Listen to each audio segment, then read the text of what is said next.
Hi, my name is Andrea Kent and I have Kent Home Staging.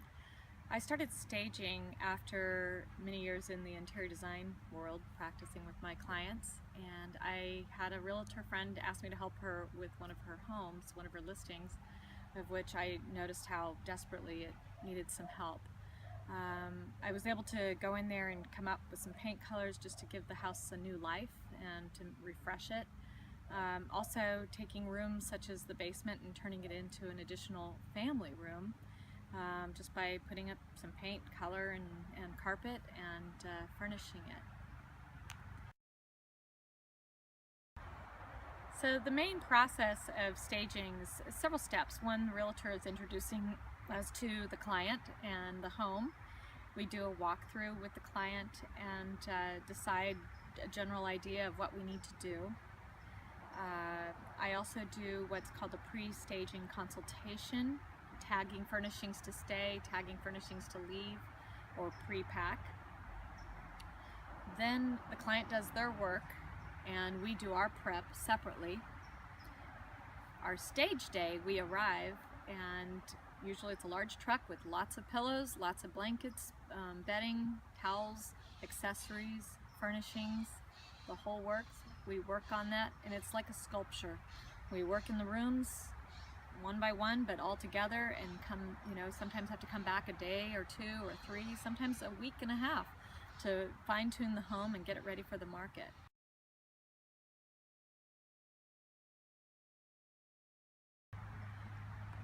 I know that we live differently in our homes than when we have to stage our home to sell. Last year, I was my own client, and I had to clear out a lot of my clutter and a lot of my dated furnishings, etc., to prep the house to sell. And it was completely different than the way we live, trust me. So I always tell my clients, I understand, and I really do. When I first walk into a person's home or a family's home, I go through the process of explaining the importance of decluttering, depersonalizing, and pre-packing their home so that we can bring it onto the market. It is a process.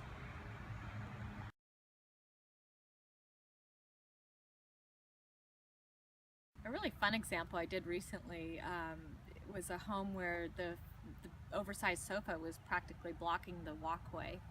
And by switching all around the room arrangement, we were able to make it flow easier for people to walk through the room. But also for staging, you have less furnishings, so that when the realtor is hosting an open house, people can flow through the room and walk through with ease, and also visualize themselves there because there's not stuff in the way.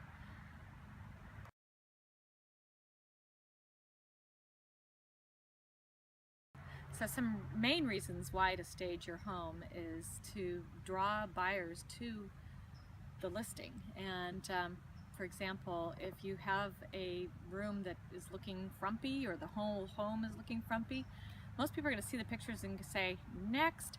But if it's looking great and it photographs well, it's going to draw the buyers to the home, and people are going to fall in love with it.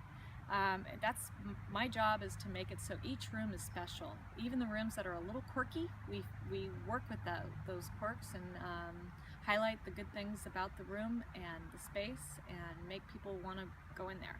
The other reason is things that are outdated. This is the time to bring them up to date. And sometimes you can do that with just a fresh coat of paint. Sometimes you can just distract from what's out of date with furnishings and accessories. And again, the people fall in love with the space and the home and the emotional draw to it, and voila. So as an interior designer, many years of practice and many years of working in the staging industry since the 1980s, feel free to give me a call. My name is Andrea Kent. My email, akentmail@gmail.com, or you can reach me on phone, 510-501-3838.